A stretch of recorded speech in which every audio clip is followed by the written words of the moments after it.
तो ये समय है कि हम सभी एकत्र होकर, चाहे हम किसी भी विचारधारा के फॉलोअर हैं, चाहे हम किसी भी राजनीतिक दल के सदस्य हैं, लेकिन ये हमला व्यक्तिगत स्वतंत्रता पर हमला है या हमारे संविधान द्वारा दी गई जो हमें स्वतंत्रता है उसके अधिकार पर ये हमला है और इसका पुरजोर विरोध होना चाहिए।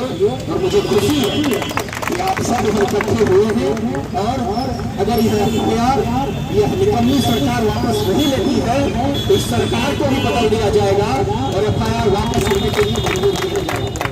ये दिखाना होगा कि बेगूसराय की धरती चापलूसों की धरती नहीं है, यहाँ पर अगर कोई गलत करने का प्रयास करेगा तो बर्दाश्त नहीं किया जाएगा। ये एफआईआर टोटल फर्जी है, उन पर लगाया गया हमारा फर्जी है।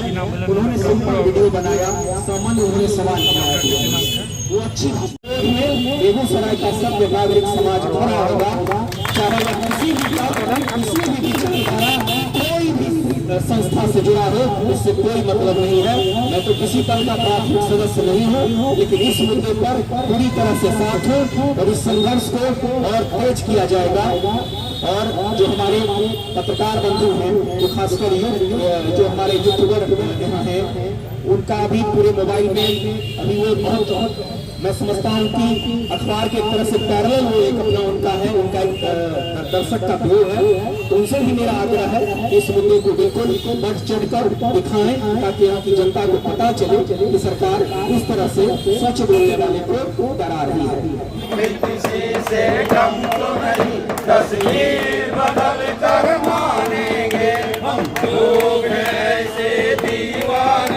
दुनिया को बदल कर मानेंगे, वो दिन की बहारें हैं जग में, जब जुल्म किसी का चढ़ता है उसे बजाने आएंगे। जब दर्द के शोले दिल में है हम उसे बजा कर मानेंगे।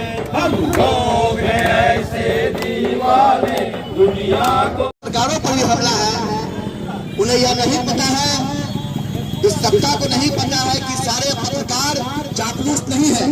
उन्हें यह नहीं पता है कि सारे पत्रकार उनसे टिके हुए हैं। उन्हें यह जानकारी होनी चाहिए कि अजीत अंजुम जैसे पत्रकार भी आए हैं यहाँ बेगूसराय में और जैसे विपरीत मौसम के बावजूद हम लोग यहाँ पर प्रतिरोध दर्ज कराने के लिए आए हैं। हमारे पूर्व अधिवक्ता साथी दीपक सिंह नकवी ने बताया कि किस तरह से अजीत अंजुम जी पर मुकदमा किया गया। स्वतंत्र मीडिया की जो आवाज है उसको खामोश कर देने की जो साजिश चल रही है उसके खिलाफ आज यहाँ एकजुटता पेश करने के लिए हम लोग आए हैं। साथियों, सबसे पहले हम नागरिक संवाद समिति जिसके तहत ये कार्यक्रम का आयोजन किया, मोदी की सरकार उनकी हुकूमत एफआईआर करवा रही है। लोकतंत्र के खिलाफ में लोकतंत्र को दमन करने के लिए दमनकारी ताकतों ने जितने हथकंडों को अपनाए हैं, लोकतंत्र उससे लड़ते हुए और मजबूती के साथ स्थापित हुआ है। साथियों, आने वाले दिनों में बेगूसराय के नागरिकों को लोकतंत्र की रक्षा के लिए, वोटों के अधिकार के लिए आगे भी जो उनकी योजना है, जो 24 का चुनाव पार्लियामेंट का हुआ था उसके तुरंत बाद 4 या 6 महीने के बाद असेंबली का चुनाव हुआ, जिसमें 57 लाख वोटर एकाएक बढ़ गए। ये क्या पिछले 5 साल में ये पॉसिबल नहीं है कि 57 लाख वोटर बढ़ जाए। यही काम, यही उपाय बिहार में भी किया जा रहा है कि इस पुनर्निरीक्षण के नाम पर जो कागजात है, जो उनके वोटर है उसको रखना है और बाकी के पेपर को फेंक देना है। मेरे पास आज के दिन कोई सबूत नहीं है कि हमने कोई पेपर पढ़ा, कोई पेपर का रिसीविंग हमको मिला, कुछ नहीं मेरे पास नहीं है। और इसी तरह बिहार के 90% जनता के पास कुछ नहीं है। अजीत अंजुम से मेरी व्यक्तिगत मुलाकात है,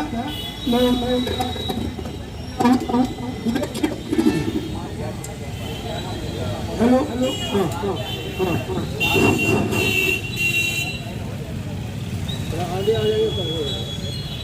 उन्होंने क्या किया? उन्होंने सिंपली अवगत कराया कि देखिए बजाय 2 फॉर्म को 1 फॉर्म दिया जा रहा है। उन्होंने दिखाया कि देखिए सादा फॉर्म कलेक्ट किया जा रहा है, बिना सिग्नेचर, बिना फिलअप किए हुए।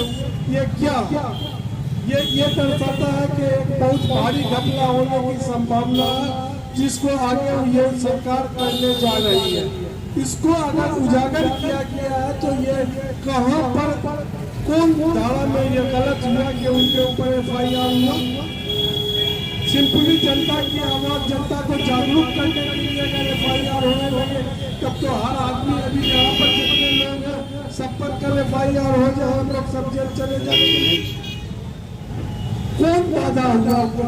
हमने जो सुना है कि उन्होंने सरकारी काम में बाधा के लिए उनके विरुद्ध ये मुकदमा लाया किया है। ये सरकारी काम को उजागर करना या बाधा डालने में क्या फर्क है? अब लोगों को तैयार होना होगा। ये वोटर प्रतिरक्षण के नाम पे वैसे तमाम वोटर जो NDA के नहीं है, उनका नाम काटने की साजिश है। बदले में जो उनको प्राप्ति रसीद मिलना चाहिए, जो चुनाव आयोग का निर्देश है, वो लोगों को नहीं मिल रहा है। इससे साफ जाहिर होता है कि वो आगे आने वाले दिनों में वैसे तमाम वोटर जो बिहार से नागरिक समिति पुरजोर विरोध करती है, साथ में ज्ञान विज्ञान समिति बेगूसराय भी इस आंदोलन को अंतिम व्यक्ति, अंतिम मतदाता तक ले जाने का संकल्प लेती है। इनकलाब जिंदाबाद।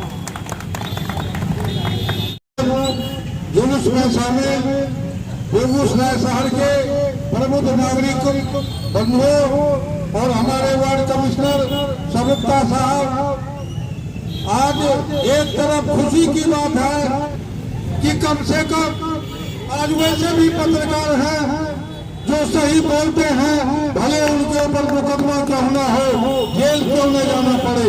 लेकिन दूसरी तरफ यह भी खुशी की बात है कि प्रशासन को समझना चाहिए कि अगर तुम ऐसे पत्रकार को जेल भेजोगे, यहाँ के नागरिक, यहाँ के प्रबुद्ध लोग खामोश बैठेंगे नहीं, उसका विरोध करेंगे और इसका विरोध करते जब करना शुरू करेंगे तुम कहीं कहीं नहीं रहोगे।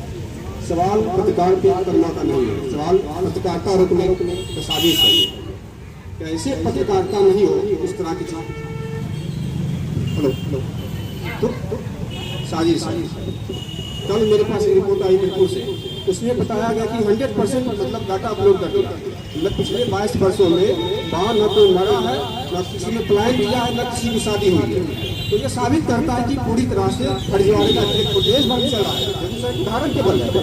और अजीत अंजुम बहुत बड़ा काम नहीं कर रहे हैं, तो साधारण जो पत्रकारिता होता है कर रहे हैं, उसको भी करने से रोका जा रहा है। ये आज ही नहीं हुआ है, दोनों आने वाले समय में बंद करने की कोशिश की जा रही है। यहाँ तक कि चलते नाटक भी अब बंद करने को कहा जाता है। यदि आपके हिसाब से नाटक लिखा नहीं गया है, उनके हिसाब से संवाद बोला नहीं गया है, तो चलते शो भी कई जगह बंद होगा। और हमने वो इंटरव्यू देखा है कि दयालु साहब से कितना आसान, कितने अच्छे तरीके से उन्होंने पूछा है और कोई डिस्टर्बेंस नहीं। ना जिस समय अंदर में काम कर रही थी वहां जाकर उन्होंने डिस्टर्ब किया, बस इतना ही तो सवाल था। इस 15 समय जो आप मांग रहे हैं उनमें से कुछ नहीं लग रहा है, अंत में इतना ढीला पड़ गया है, ना फोटो है, इतने में FIR है। प्रजातंत्र को दबाने के लिए चलाए जा रहे अभियान के खिलाफ उठ रही है। आज स्थिति क्या हो गई है? लब न खोलो, सच न बोलो, सच अगर बोलोगे तो तुम पर FIR होगा, तुम्हें जेल में डाला जाएगा, तुम्हें डराया जाएगा, हर हथकंडा अपनाया जाएगा कि तुम सच न बोलो। तो सफाई कर्मी को चुनाव आयोग के काम में उतारने की जरूरत क्या थी? जो खुद पढ़े लिखे हुए हैं वो कैसे चिन्हित करेंगे कि उनका भाग संख्या क्या है, क्रमांक संख्या क्या है, वो किस बूथ के वोटर है? आज जिला प्रशासन चुनाव आयोग के प्रेशर में, चुनाव आयोग केंद्र सरकार के प्रेशर